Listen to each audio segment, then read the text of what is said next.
ഇന്ന് നമ്മൾ കാണാൻ പോകുന്നത് 2014 റിലീസ് ചെയ്ത ഒരു അമേരിക്കൻ സൂപ്പർ നാച്ചുറൽ ഹൊറർ മൂവിയാണ്. ചിത്രത്തിന്റെ പേര് ഔട്ട് ഓഫ് ദ ഡാർക്ക്. അപ്പൊ നമുക്ക് ഒട്ടും തന്നെ സമയം കളയാതെ ഈ ഒരു പ്രേത ചിത്രത്തിന്റെ മുഴുവൻ കഥ കണ്ടാലോ? അതിനു മുൻപ് നിങ്ങൾ എന്റെ ഈ ചാനൽ ആദ്യമായിട്ടാണ് കാണുന്നതെങ്കിൽ സബ്സ്ക്രൈബ് ചെയ്യാനായിട്ട് മറക്കരുത്. തൊട്ടടുത്തുള്ള ബെല്ലൈക്കണും കൂടി ഒന്ന് ക്ലിക്ക് ചെയ്യുക.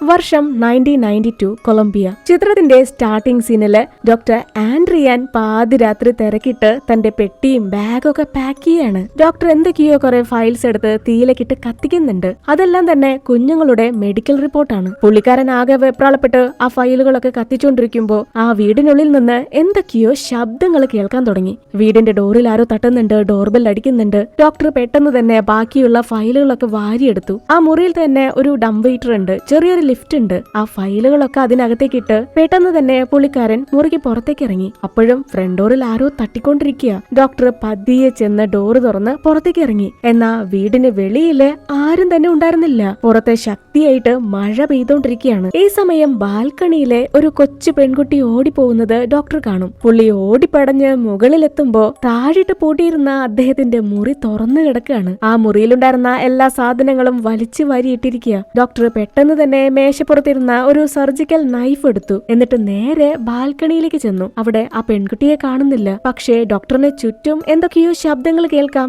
ആരോ ഓടുന്നത് പോലെ. ഡോക്ടർ അങ്ങനെ ആകെ പേടിച്ചേരണ്ട് താഴേക്ക് പോവാനായിട്ട് ഡോറ് തുറക്കാനായിട്ട് നോക്കി. മുറിയിലേക്കുള്ള ഡോറ് അതിപ്പോ ലോക്കാണ്, ഡോറ് തുറക്കാൻ പറ്റുന്നില്ല. ഈ സമയം കുറെ പ്രേതങ്ങള് ഡോക്ടർക്ക് ചുറ്റും വളഞ്ഞു. അതെല്ലാം തന്നെ കുഞ്ഞുങ്ങളുടെ പ്രേതങ്ങളാണ്. ഡോക്ടർ ആ കുഞ്ഞുങ്ങളോട് മാപ്പ് ചോദിക്കുന്നുണ്ട്. എന്നാ അടുത്ത നിമിഷം തന്നെ ഡോക്ടർ പറന്ന് തെറിച്ച് താഴേക്ക് വന്ന് വീണു. ആ സ്പോട്ടിൽ തന്നെ ഡോക്ടർ ആൻഡ്രിയാൻ മരണപ്പെടുന്നു. ഇവിടെയാണ് ഈ ചിത്രത്തിന്റെ ടൈറ്റിൽ എഴുതി കാണിക്കുന്നത്.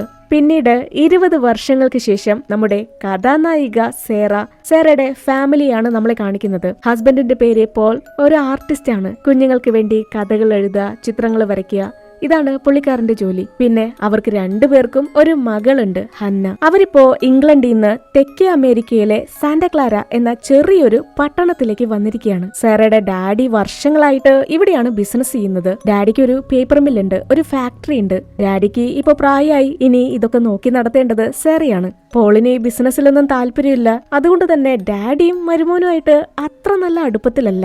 ജോർദാൻ മകളെയും കുടുംബത്തെയും കമ്പനി എസ്റ്റേറ്റിലേക്ക് കൊണ്ടുപോകുന്നു. ചിത്രത്തിന്റെ സ്റ്റാർട്ടിംഗ് സീനില് ഡോക്ടർ ആൻഡ്രിയാൻ കൊല്ലപ്പെട്ടില്ലേ, അതേ എസ്റ്റേറ്റ് ബംഗ്ലാവിലേക്ക്. ഡോക്ടർ ആൻഡ്രിയാൻ ഈ ജോർദാന്റെ ഫാക്ടറിയിലെ കമ്പനി ഡോക്ടറായിരുന്നു. പോളിനും ഹന്നയ്ക്കും ആ വീടും ചുറ്റുപാടുള്ള കാടും എല്ലാം തന്നെ ഒത്തിരി ഇഷ്ടമായി. പോളിന് കഥ എഴുതാനും ചിത്രം വരയ്ക്കാനും അവിടെ നല്ല അന്തരീക്ഷമായിരുന്നു. പോൾ ഉടനെ തന്നെ ഹന്നയുടെ ഒരുപാട് ഫോട്ടോസ് എടുക്കുന്നുണ്ട്. അങ്ങനെ ഡാഡി മുത്തശ്ശൻ അവിടെ നിന്ന് ഇറങ്ങുന്നതിന് മുന്നേ മകളോട് പറയും, സഹായത്തിനായിട്ട് നാളെ തന്നെ ഞാനൊരു നാനിയെ പറഞ്ഞു വിടാം. അതാവുമ്പോ സാറയ്ക്ക് ഫാക്ടറിയിലേക്ക് പോവാം. കുഞ്ഞിന്റെ കാര്യങ്ങളും വീട്ടിലെ കാര്യങ്ങളൊക്കെ ആ നാനി നോക്കിക്കോളും. അന്ന് രാത്രി പോൾ ചെറിയ കഥയൊക്കെ പറഞ്ഞ് മകളെ ഉറക്കുകയാണ്. എന്നാ പോൾ ആ മുറിയിൽ നിന്ന് പോകുന്നതിന് മുന്നേ ഹന്ന ഡാഡിയോട് പറയും, ആ ലിഫ്റ്റ് ഒന്ന് ക്ലോസ് ചെയ്യോ, എനിക്ക് പേടിയാ. പോൾ ഉടനെ തന്നെ ആ ലിഫ്റ്റിന്റെ ഡോർ അടച്ചു. അതിനകത്ത് പേടിക്കാനായിട്ട് പ്രത്യേകിച്ച് ഒന്നും തന്നെ ഉണ്ടായിരുന്നില്ല. എന്നാലും കുഞ്ഞത് കണ്ട് പേടിക്കണ്ട എന്ന് കരുതി പോൾ ആ ലിഫ്റ്റിന്റെ ഡോർ അടയ്ക്കുകയാണ്. പിറ്റേ ദിവസം സാറയുടെ ഡാഡി അവരെ ആ ടൗണൊക്കെ ചുറ്റി കാണിക്കാനായിട്ട് കൊണ്ടുപോകുന്നുണ്ട്. ഇന്ന് ആ മാർക്കറ്റ് ഒത്തിരി തിരക്കിലാണ്. എന്തോ ഒരു ആനുവൽ സെലിബ്രേഷൻ ആണ്. അവർ ആ തിരക്ക് പിടിച്ച മാർക്കറ്റിലൂടെ പോകുമ്പോ ഡാഡി അവർക്ക് ആ സെലിബ്രേഷനെ കുറിച്ചൊക്കെ പറഞ്ഞു കൊടുക്കുന്നുണ്ട്. ഇതൊരു ആഘോഷമല്ല, ഇരുട്ട് നിറഞ്ഞ ചരിത്രത്തിന്റെ ഓർമ്മപ്പെടുത്തലാണ്. സംഭവം നടക്കുന്നത് 500 വർഷങ്ങൾക്ക് മുൻപാണ്. സാന്റാക്ലാര എന്ന ഈ ചെറിയ ഒരു പട്ടണം സ്പാനിഷ് കൊളോണിയൽ ഭരണത്തിന് കീഴിലായിരുന്നു. അന്നിതുപോലെ മാർക്കറ്റോ വലിയ സൗകര്യങ്ങളൊന്നും ഉണ്ടായിരുന്നില്ല. വെറും കാട് മാത്രമായിരുന്നു. എന്നാൽ ഈ ഗ്രാമത്തിൽ ഉണ്ടായിരുന്ന ഒരേ ഒരു വാല്യുബിൾ റിസോഴ്സ് അത് സിൽവർ ആയിരുന്നു. അന്ന് ആ കൊളോണിയൽ ഭരണകാലത്ത് സിൽവറിന് വേണ്ടി ഒരുപാട് അടിപിടി അതിക്രമങ്ങളൊക്കെ ഉണ്ടായിരുന്നു. അങ്ങനെയിരിക്കെ ഒരു ദിവസം സ്പാനിഷ് ആളുകള് ഈ ഗ്രാമത്തിലെ കുട്ടികളെ തട്ടിക്കൊണ്ടുപോയി ഒരു ടെമ്പിളിനകത്ത് പൂട്ടിയിട്ടു. എന്തിനെ? ആ പ്രദേശത്തെ മുഴുവൻ സിൽവറും കിട്ടാനായിട്ട്. കുഞ്ഞുങ്ങളെ രക്ഷിക്കാനായി ആ ഗ്രാമത്തിലുള്ളവരും പാരന്റ്സും അവർക്ക് പറ്റുന്നതുപോലെ സിൽവർ ശേഖരിച്ച് അവർക്ക് ആ സിൽവർ കൊടുത്തു. എന്നാൽ സിൽവർ മൊത്തം കിട്ടിയതിന് ശേഷം അവർ ആ കുഞ്ഞുങ്ങളെ വെറുതെ വിട്ടില്ല.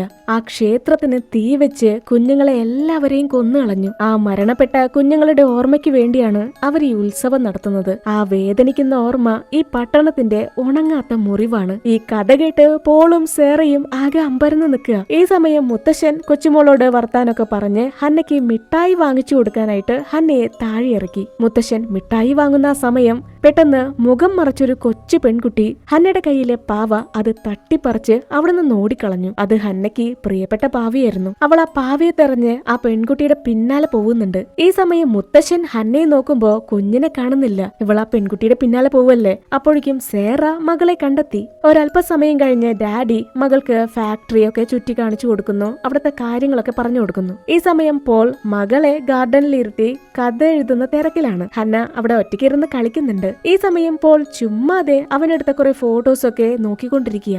ആദ്യം ആ ഫോട്ടോസിന് പ്രത്യേകിച്ച് യാതൊരു കുഴപ്പമുണ്ടായിരുന്നില്ല. എന്നാ പോൾ ഈ വീട്ടിലേക്ക് വന്നപ്പോ മകളുടെ കുറേയധികം ഫോട്ടോസ് എടുത്തിരുന്നില്ലേ. ആ ഫോട്ടോസ് സൂക്ഷിച്ചു നോക്കുകയാണെങ്കിൽ ഹന്നയ്ക്ക് പിറകിലായി ആ ചെടികൾക്കിടയിലെ ആ കുറ്റിക്കാട്ടിലെ 2 കണ്ണുകൾ കാണാം. അതൊരു പയ്യനാണ്. പോൾ അത് കണ്ട് ആകെ ഷോക്കായി. അവൻ പേടിച്ച് തിരിഞ്ഞ് മകളെ നോക്കുമ്പോ കുഞ്ഞിനെ കാണുന്നില്ല.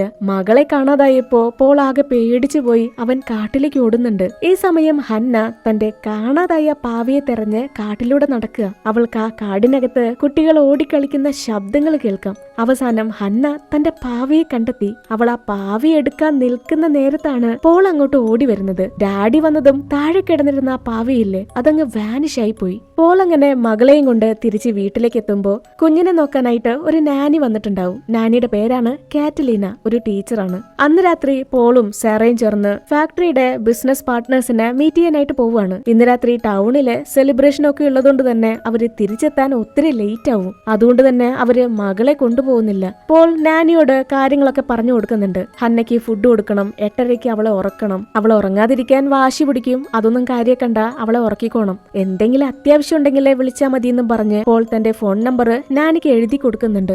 അങ്ങനെ അവർ ആ ബിസിനസ് പാർട്ടിയിൽ വെച്ച് ഡോക്ടർ ജോണിനെ പരിചയപ്പെടുന്നുണ്ട്. ഈ പേപ്പർ ഫാക്ടറിയിലെ ഒരുപാട് ആളുകൾ ജോലി ചെയ്യുന്നുണ്ട്. ആ വർക്കേഴ്സിന്റെ ഹെൽത്ത് ഒക്കെ നോക്കുന്നത് ഡോക്ടർ ജോൺ ആണ്. ഇവിടെ മറുവശത്ത് നാനി കുഞ്ഞിന് കഥയൊക്കെ പറഞ്ഞു കൊടുത്ത് ഹന്നയെ ഉറക്കി കിടത്തി താഴെ ഇരുന്ന് പാട്ടൊക്കെ കേട്ട് റിലാക്സ് ചെയ്തിട്ടിരിക്കുക.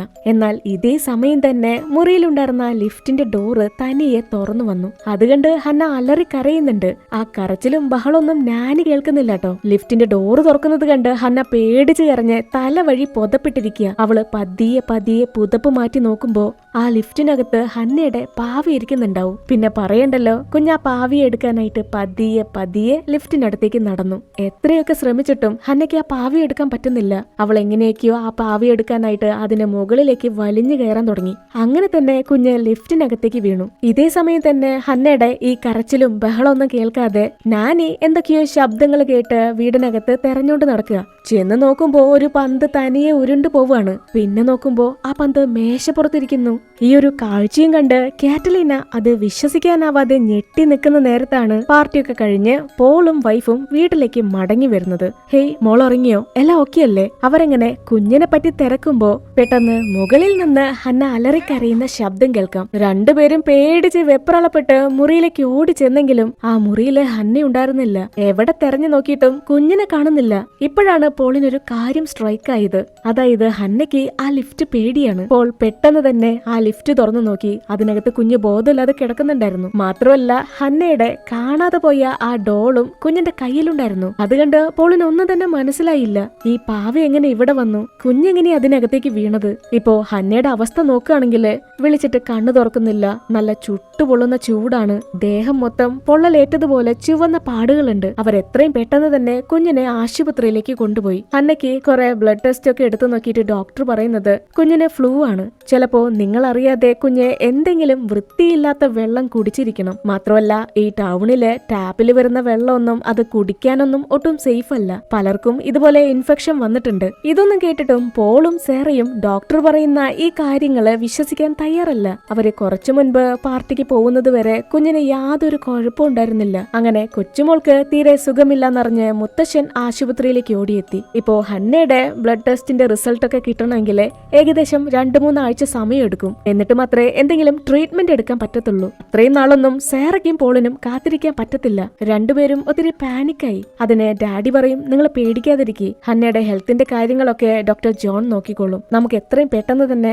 അവളെ ട്രീറ്റ് ചെയ്യാം. തൽക്കാലത്തേക്ക് ഡോക്ടർ അവർക്ക് ഹന്നയുടെ പനി കുറയുന്നതിനുള്ള മരുന്ന് കൊടുക്കുന്നുണ്ട്. അന്ന് രാത്രി തന്നെ അവര് കുഞ്ഞിനെ വീട്ടിലേക്ക് കൊണ്ടുപോയി. വീട്ടിലെത്തിയ ഉടനെ തന്നെ പോൾ ആ ലിഫ്റ്റിന്റെ ഡോറൊക്കെ മരപ്പലക വെച്ച് സെക്യൂർ ചെയ്യുന്നുണ്ട്. അല്ലെങ്കിൽ കുഞ്ഞ് ഇനിയും അതിനകത്തേക്ക് വീണാലോ. പിന്നെ പോളും സാറിയും താഴേക്ക് ഇറങ്ങി വന്ന് നാനിയെ വഴക്ക് പറയാൻ തുടങ്ങി. കുഞ്ഞിന്റെ കരച്ചില് കേൾക്കാതെ പാട്ടും കേട്ടോണ്ടിരിക്കുകയായിരുന്നില്ലേ. നാനി എന്തൊക്കെയോ പറഞ്ഞ് അവരോട് മാപ്പ് പറയാനായിട്ട് ശ്രമിക്കുന്നുണ്ടെങ്കിലും രണ്ടുപേരും അതൊന്നും തന്നെ കേൾക്കാതെ നാനിയെ കുറ്റക്കാരിയാക്കി സംസാരിച്ചുകൊണ്ടിരിക്കുക. അങ്ങനെ അന്ന് രാത്രി തന്നെ കാറ്റലീനയെ അവര് ജോലിയിൽ നിന്ന് പറഞ്ഞു വിട്ടു. അവള് ജോലിക്ക് വന്ന അന്ന് തന്നെ കാറ്റലീനയെ പറഞ്ഞു വിടുകയാണ്. പോകുന്നതിന് മുന്നേ കാറ്റലീന അവരോടൊരു കാര്യം പറയും. ഞാൻ ഈ വീടിനകത്ത് ആരുടെയൊക്കെയോ നിഴലുകൾ കണ്ടിരുന്നു. അതൊരിക്കലും മനുഷ്യരല്ല, പ്രേതങ്ങളാണ്. അവരോട് നീ എന്ത് പറയും, എങ്ങനെ പറഞ്ഞ് മനസ്സിലാക്കും എന്നറിയാതെ കാറ്റലീന ആ വീട്ടിൽ നിന്ന് ഇറങ്ങി പോവാണ്. അങ്ങനെ ദിവസങ്ങൾ കടന്നു പോയിക്കൊണ്ടിരിക്കുന്നു. ഹന്നയുടെ അവസ്ഥ വളരെ മോശമായിക്കൊണ്ടിരിക്കുക.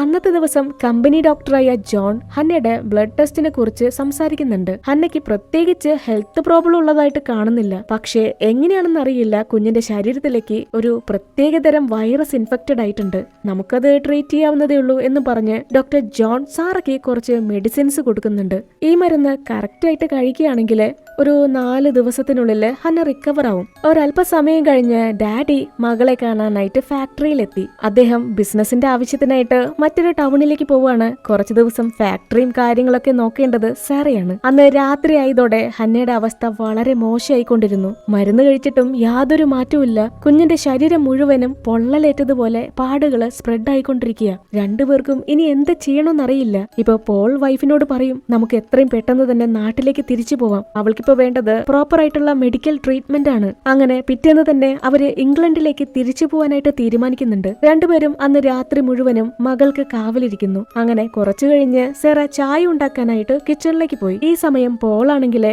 കുഞ്ഞിനെ തുടച്ച് വൃത്തിയാക്കാൻ വെള്ളം എടുക്കാനായി ബാത്റൂമിലേക്കും പോയി. പെട്ടെന്ന് ആ വീട്ടിലെ അന്തരീക്ഷം മൊത്തത്തില് മാറാൻ തുടങ്ങി. അങ്ങനെ തന്നെ വീട്ടിലെ പവർ പോയി. ആ കറണ്ട് പോയത് കണ്ട് അവർക്ക് രണ്ടുപേർക്കും പ്രത്യേകിച്ച് ഒന്നും തന്നെ തോന്നിയില്ല. പുറത്ത് നല്ല മഴ പെയ്തോണ്ടിരിക്കുകയല്ലേ. സേറ പെട്ടെന്ന് തന്നെ ഒരു മെഴുകുതിരി എടുത്ത് കത്തിക്കുന്നു. പോൾ ആ സമയം വെള്ളം എടുത്ത് മുറിയിലേക്ക് ചെല്ലുമ്പോ അവൻ ആ വീടിന് മുകളിൽ നിന്ന് എന്തൊക്കെയോ ശബ്ദങ്ങൾ കേൾക്കാം. ആരോ നടക്കുന്നു, ഓടുന്നു, ചിരിച്ചു കളിക്കുന്നു. ഇപ്പോ സേറ ആ തിരിയെടുത്ത് മുകളിലേക്ക് പോവാൻ നിൽക്കുക. നോക്കുമ്പോ ഫ്രണ്ട് ഡോർ തുറന്നു കിടക്കാണ്. അവള് നേരെ ചെന്ന് ആ ഡോറ് ലോക്ക് ചെയ്തു. പക്ഷേ അപ്പൊ തന്നെ ആ കയ്യിലുണ്ടായിരുന്ന തിരി അങ്ങ് അണഞ്ഞുപോയി. അത് മാത്രല്ല കേട്ടോ, ആ വീടിന്റെ വെളിയിൽ സാറയ്ക്ക് എന്തൊക്കെയോ കാണാം. അത് അനങ്ങുന്നുണ്ട്. പെട്ടെന്ന് ആ പ്രേത രൂപത്തെ കണ്ട് സാറ അലറി കരയാണ്. ആ കരച്ചില് കേട്ട് പോളാകെ പേടിച്ചു പോയി. സെറ, നീ എവിടെയാ? പോളങ്ങനെ വൈഫിനെ തെരഞ്ഞ് മുറിക്ക് പുറത്തേക്ക് ഇറങ്ങാൻ നിൽക്കുമ്പോഴോ ഇപ്പോ ബെഡിൽ കിടക്കുന്ന കുഞ്ഞ് തന്റെ ദേഹത്തെ പുതപ്പ് മാറ്റാൻ തുടങ്ങി. സത്യത്തിലെ അത് ഹന്നയായിരുന്നില്ല, പ്രേതമായിരുന്നു. പോളത് കണ്ട് പേടിച്ച് നിൽക്കുക. എന്റെ മോളെവിടെ? പറ, ഹന്ന എവിടെ? ഈ സമയം സാറ ആ പ്രേതത്തെ കണ്ട് പേടിച്ച് ഡോറും തുറന്ന് വെളിയിലേക്ക് ഓടുമ്പോ കാണുന്നത് കുറെ കുട്ടികളെ ചേർന്ന് നമ്മുടെ ഹന്നയെ ഒരു പ്ലാസ്റ്റിക് ഷീറ്റില് പൊതിഞ്ഞോണ്ടിരിക്കുക. കുഞ്ഞാണെങ്കില് എന്നെ വിട്, മമ്മി മമ്മി എന്ന് പറഞ്ഞ് കരയുന്നുണ്ട്. ആ പ്രേതങ്ങള് സാറയെ കണ്ടപാടെ തന്നെ കുഞ്ഞിനെ ആ പ്ലാസ്റ്റിക് ഷീറ്റില് പൊതിഞ്ഞെടുത്ത് അവിടെ നിന്ന് കാട്ടിലേക്ക് ഓടിപ്പോയി. പിന്നാലെ തന്നെ കരഞ്ഞുകൊണ്ട് സാറ ഓടുന്നുണ്ട്. ഇവിടെ ഇതേ സമയം മുറിയിലുള്ള പ്രേതത്തോട് കുഞ്ഞെവിടെയാന്ന് ചോദിക്കുമ്പോ ആ പ്രേതം ഏതൊരു ഗോത്ര ഭാഷയാണ് സംസാരിക്കുന്നത്. പോളിനത് മനസ്സിലാവുന്നില്ല.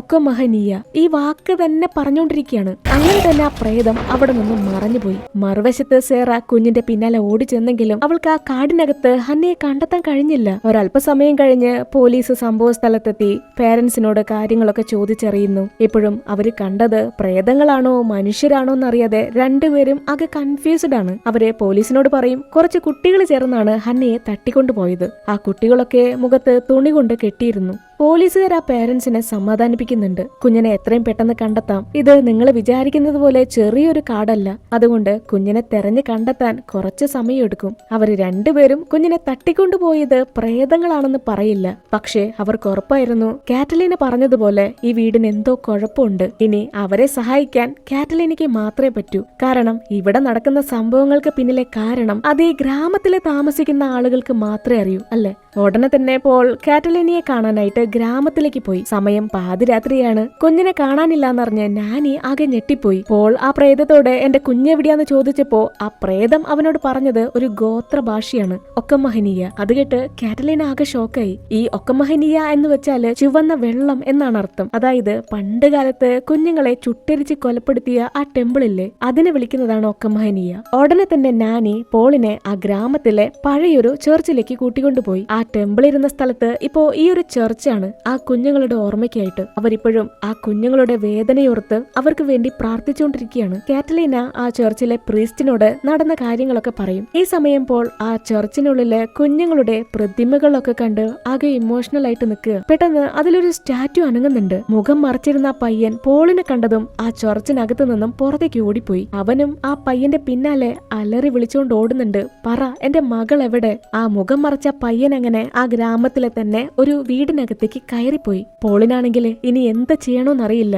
ഇതുപോലെ മുഖം മറച്ച കുറച്ച് പിള്ളേര് ചേർന്നാണ് ഹന്നയെ തട്ടിക്കൊണ്ടുപോയത്. അവൻ പതിയെ ആ പയ്യനെ പിന്തുടർന്ന് ആ വീടിനകത്തേക്ക് കയറി. കാരണം ആ പയ്യന്റെ നനഞ്ഞ കാൽപ്പാടുകള് ആ വീടിനകത്ത് കാണാം. പെട്ടെന്ന് ഏതൊരു മനുഷ്യൻ പോളിനെ ആക്രമിക്കുന്നുണ്ട്. വീടിനകത്തേക്ക് ആരോ അതിക്രമിച്ച് കയറിയതാന്ന് കരുതി. അപ്പോഴേക്കും കാറ്റലീന അങ്ങോട്ട് ഓടിയെത്തി. അവര് സംസാരിക്കുന്ന ഭാഷ അത് പോളിനറിയില്ലല്ലോ. കാറ്റലീന അയാളോട് കാര്യങ്ങൾ പറഞ്ഞ് മനസ്സിലാക്കുക. എന്നാൽ ഈ ഒരു സമയത്താണ് പോൾ ആ ഞെട്ടിക്കുന്ന ഒരു സത്യം തിരിച്ചറിയുന്നത്. പോൾ ഇപ്പോ ഫോളോ ചെയ്തു വന്ന പയ്യൻ അത് ഈ വീട്ടിലെ പയ്യനാണ്, ഡാനിയൽ. ഇത് ഡാനിയലിന്റെ പേരൻസ് ആണ്. അവൻ 20 വർഷങ്ങൾക്ക് മുൻപ് മരണപ്പെട്ടതാണ്. അവൻ കണ്ടത് ഡാനിയലിന്റെ പ്രേതത്തെയായിരുന്നു. ഡാനിയൽ എന്ന കൊച്ചു പയ്യൻ അത്യാവശ്യം കുസൃതിയും കുറുമ്പൊക്കെയുള്ള ഒരു പയ്യനായിരുന്നു. അവൻ അച്ഛനും അമ്മയൊന്നും പറയുന്നത് കേൾക്കാതെ അന്ന് കൂട്ടുകാരോടൊപ്പം കളിക്കാനായിട്ട് പുറത്തേക്ക് പോയി. അതായത് ഈ ഗ്രാമത്തിലെ നദിയിലേക്ക് മീൻ പിടിക്കാനും കുളിക്കാനൊക്കെ ആയിട്ട് പോയി. എന്നാൽ അതിനുശേഷം ഡാനിയലിന് തീരെ വയ്യാതായി. ഹന്നയെ പോലെ തന്നെ ശരീരം മുഴുവനും റെഡ് പാച്ചസും പനിയും,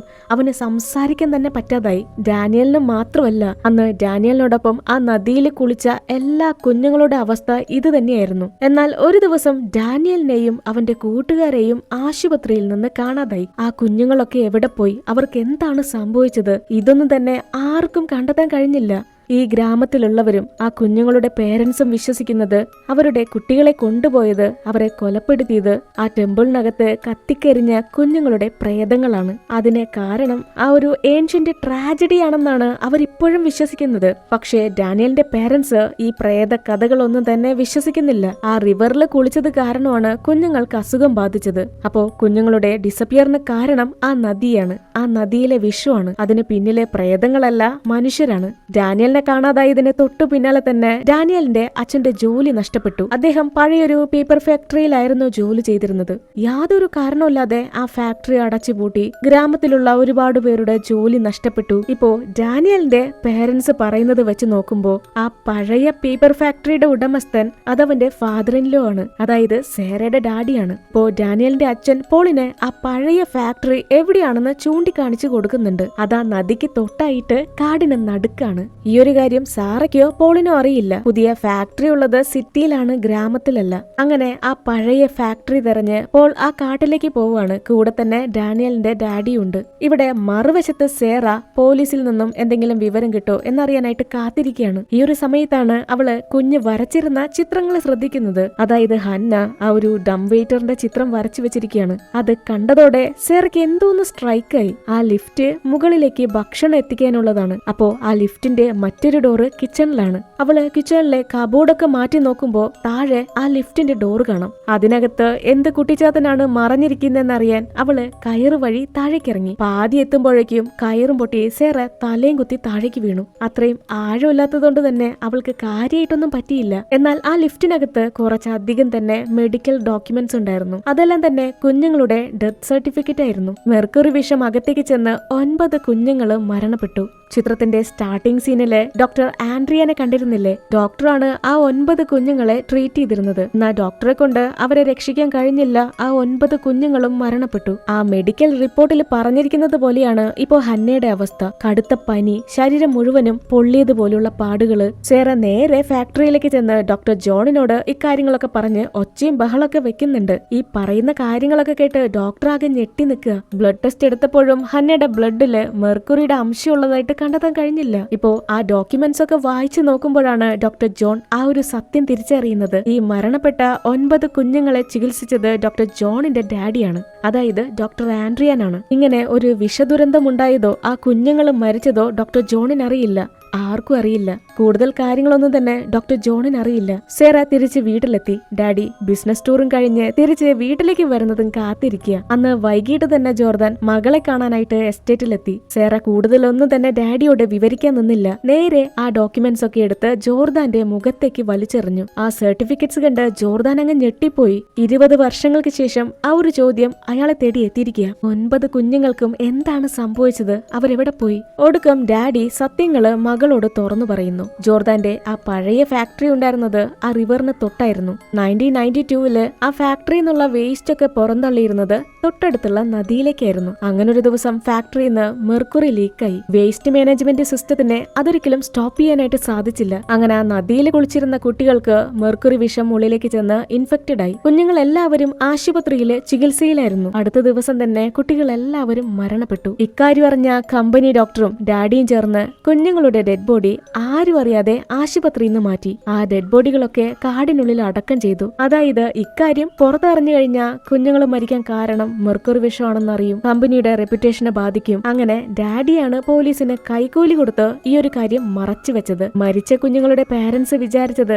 അവരെ പ്രേതം പിടിച്ചോണ്ട് പോയി, ഇത് ശാപാണ് എന്നൊക്കെയാണ്. അതിന് കാരണമുണ്ട്. പോലീസ് തന്നെയാണ് ഈ പ്രേത കഥകള് ഫാബ്രിക്കേറ്റ് ചെയ്ത് നാട്ടുകാരെ പറഞ്ഞു പറ്റിച്ചത്. കൂട്ടത്തിലെ ഡാനിയലിന്റെ പാരന്റ്സ് മാത്രം ഈ പ്രേത കഥകളോ പ്രതികാരോ ശാപങ്ങളോ ഇതൊന്നും തന്നെ വിശ്വസിച്ചിരുന്നില്ല. ആ നദിയിൽ കുളിച്ചതിന് ശേഷമാണ് ഡാനിയലിന് വയ്യാതായത്, അവനെ കാണാതായത്. അതിന് പിന്നിലെ കാരണം ഫാക്ടറിയാണ്, അവിടെ നിന്ന് പുറന്തള്ളുന്ന വേസ്റ്റ് ആണ്, വിഷമാണെന്നൊക്കെ ആ പാരന്റ്സിന് അറിയാമായിരുന്നു. അവരെ മാത്രം പറഞ്ഞു പറ്റിക്കാൻ പോലീസിനെ കൊണ്ട് കഴിഞ്ഞില്ല. തെളിവുകളില്ലാത്തത് കാരണം ആ പാരന്റ്സിന് നീതി കിട്ടിയില്ല. ഇപ്പോ ജോർദാൻ തന്റെ അവസ്ഥ പറയുന്നുണ്ട്. താൻ ഈ പട്ടണത്തിലേക്ക് വരുമ്പോ അന്നിവിടെ വെറും കാട് മാത്രമായിരുന്നു. ഇവിടത്തെ ജനങ്ങൾക്ക് നല്ല രീതിയിലുള്ള ജീവിത സൗകര്യങ്ങളൊന്നും ഉണ്ടായിരുന്നില്ല. ജോർദാന്റെ ഫാക്ടറി വന്നതിന് ശേഷം കുറെ പേർക്ക് ജോലി കിട്ടി, അവരുടെ ജീവിതം മെച്ചപ്പെട്ടു. നല്ല ശമ്പളം, പെൻഷൻ, ഈ ഗ്രാമത്തിലുള്ളവർക്ക് വേണ്ട എല്ലാ മെഡിക്കൽ സപ്പോർട്ടും ജോർദാൻ കൊടുത്തിരുന്നു. ഇത് കേട്ടതോടെ സേറയ്ക്ക് വല്ലാതെ ദേഷ്യം വന്നു. ഡാഡിയുടെ മുഖത്തടിക്കുന്നുണ്ട്. കമ്പനി, റെപ്യൂട്ടേഷൻ, പണം, ഇതിനേക്കാളൊക്കെ വലുതാണ് ആ മരണപ്പെട്ട കുഞ്ഞുങ്ങളുടെ ജീവൻ. ഇപ്പോ ഹന്നയ്ക്ക് ഈ അവസ്ഥ വരാൻ കാരണം അത് നിങ്ങളാണ്. ഹന്നയുടെ ദേഹത്തും ഇപ്പോ മെർക്കുറിയുടെ അംശമുണ്ട്. ഇത് കേട്ട് ജോർദാൻ അങ്ങ് ഞെട്ടിപ്പോയി. ഒരിക്കലുമില്ല. ആ ഒരു സംഭവത്തിന് ശേഷം പിന്നീട് ഫാക്ടറിയില് മെർക്കുറി യൂസ് ചെയ്തിട്ടില്ല. ഫാക്ടറിയിൽ നിന്നുള്ള വേസ്റ്റും നദിയിലേക്ക് തള്ളിയിട്ടില്ല. ഇപ്പോ സേറ ചിന്തിക്കുന്നത് അന്ന് നടന്നത് ഒരു ആക്സിഡന്റ് ആയിരുന്നു. ഇപ്പോ ഡാഡി പറഞ്ഞതൊക്കെ സത്യമാണെങ്കിൽ ആ പ്രേതങ്ങള് ഹന്നയെ തട്ടിക്കൊണ്ടു പോവാൻ എന്തായിരിക്കും കാരണം? ഈ സമയം സേറ ഡാഡിയോട് പറയും, നമുക്ക് എത്രയും പെട്ടെന്ന് തന്നെ ആ കുട്ടികളുടെ പാരന്റ്സിനെ കാണണം, നടന്നതൊക്കെ അവരോട് പറയണം. ഡാഡി, നിങ്ങൾ അവരെ എവിടെ ഒളിപ്പിച്ചിരിക്കുന്നത്? ആ ചോദ്യം കേട്ട് ഡാഡി ഒന്ന് സൈലന്റ് ആയി. അങ്ങനെ ഡാഡി മകളെയും കൊണ്ട് പഴയ ആ ഫാക്ടറിയിലേക്ക് പോവുകയാണ്. അവിടെയാണ് ആരും അറിയാതെ ആ കുഞ്ഞുങ്ങളെ അടക്കം ചെയ്തിരിക്കുന്നത്. അപ്പോ ഉറപ്പായും ആ പ്രേതങ്ങള് കുഞ്ഞിനെ തട്ടിക്കൊണ്ടുവന്നിരിക്കുന്നത് ആ ഫാക്ടറിയിലേക്കാണ്. രണ്ടുപേരും ആ പാഴടഞ്ഞു പോയ കെട്ടിടത്തിനകത്ത് ഹന്നയെ തെരഞ്ഞു നടക്കുക. ഈ ഒരു സമയം കൊണ്ട് തന്നെ മകളെ തെരഞ്ഞ് പോളും ആ ഫാക്ടറിയിലേക്ക് എത്തി. ഇപ്പോ ജോർദാൻ കൊച്ചുമോളെ തെരഞ്ഞ് ഫാക്ടറിയിലെ വേസ്റ്റ് ഒക്കെ കളക്ട് ചെയ്യുന്ന ടണലിനകത്തേക്ക് ഇറങ്ങി. അവിടെ ഹന്നയെ ഒരു പ്ലാസ്റ്റിക് ഷീറ്റിൽ പൊതിഞ്ഞു വെച്ചിരിക്കുക. മുത്തശ്ശൻ കുഞ്ഞിന്റെ അടുത്തേക്ക് ചെല്ലുമ്പോഴേക്കും ആ കുഞ്ഞുങ്ങളുടെ പ്രേതങ്ങളൊക്കെ അയാൾ അറ്റാക്ക് ചെയ്യാൻ തുടങ്ങി. ഡാഡി എല്ലാവരിൽ നിന്നും സത്യങ്ങൾ മറച്ചു വെച്ചു. കുഞ്ഞുങ്ങളുടെ ഡെഡ് ബോഡി പോലും മറച്ചു വെച്ചു. അവരുടെ പേരൻസിനോട് ഓരോരോ കള്ളക്കഥകൾ പറഞ്ഞ് പറ്റിച്ചു. ജോർദാൻ ആ കുഞ്ഞുങ്ങളുടെ കാലി പിടിച്ച് മാപ്പ് പറഞ്ഞ് കരയുന്നുണ്ട്. പെട്ടെന്ന് ടണലിനകത്തെ അന്തരീക്ഷം മാറാൻ തുടങ്ങി. ആ വെള്ളത്തിൽ നിന്ന് സിൽവർ തുള്ളികള് മുകളിലേക്ക് പറക്കുന്നുണ്ട്. അത് മെർക്കുറിയാണ്. മുത്തശ്ശൻ പെട്ടെന്ന് തന്നെ ഹന്നയെ രക്ഷപ്പെടുത്തി. കുഞ്ഞിന് അനക്കമില്ല. അങ്ങനെ തന്നെ കുഞ്ഞിന്റെ ശരീരത്തിലെ മെർക്കുറി പോയിസൺ അത് മുത്തശ്ശന്റെ ശരീരത്തിലേക്ക് സ്പ്രെഡ് ആയിക്കൊണ്ടിരിക്കുക. അപ്പോഴേക്കും കുഞ്ഞിന്റെ ഡാഡി മമ്മി അങ്ങോട്ട് ഓടിയെത്തി. സേറയുടെ ഡാഡി ആ സ്പോട്ടിൽ തന്നെ വിഷബാധയേറ്റ് മരിച്ചു വീഴുവാണ്. ഹന്നയുടെ ദേഹത്തുണ്ടായിരുന്ന ആ പാടുകളൊക്കെ മറഞ്ഞുപോയി. കുഞ്ഞ് കണ്ണു തുറന്നു. ഈ സമയം ആ കുഞ്ഞുങ്ങളുടെ പ്രേതങ്ങള് പേടിപ്പെടുത്തുന്ന രീതിയിൽ ശബ്ദം ഉണ്ടാക്കി അവർക്ക് ചുറ്റും നടക്കുന്നുണ്ട്. 3 പേരും പേടിച്ച് താഴെ വെള്ളത്തിലേക്ക് നോക്കുമ്പോ ആ റിഫ്ലക്ഷനില് ആ കുഞ്ഞുങ്ങളെ ചിരിക്കുകയാണ്. പിന്നീട് ഈ മൂടി വെക്കപ്പെട്ട സത്യങ്ങളൊക്കെ തന്നെ പുറത്തു വരുന്നു. സേറ ആ കുഞ്ഞുങ്ങളുടെ ഓർമ്മയ്ക്കായിട്ട് ആ ഗ്രാമത്തില് പുതിയൊരു സ്കൂൾ പണി കഴിപ്പിക്കുന്നുണ്ട്. നമ്മുടെ ഹന്ന അതേ സ്കൂളിലാണ് പഠിക്കുന്നത്. ഈ ഒരു സീനോടെയാണ് ഔട്ട് ഓഫ് ദ ഡാർക്ക് എന്ന ഈ ഒരു അമേരിക്കൻ ഹൊറർ മൂവി അവസാനിക്കുന്നത്. അപ്പോൾ ഇന്നത്തെ എൻ്റെ ഈ വീഡിയോ ഇഷ്ടപ്പെട്ടെങ്കിൽ ലൈക്ക് ചെയ്യാനായിട്ട് മറക്കരുത്, സപ്പോർട്ട് ചെയ്യുക. ഇനി സബ്സ്ക്രൈബ് ചെയ്യാത്തവരുണ്ടെങ്കിൽ മറക്കാതെ സബ്സ്ക്രൈബ് ചെയ്യുക.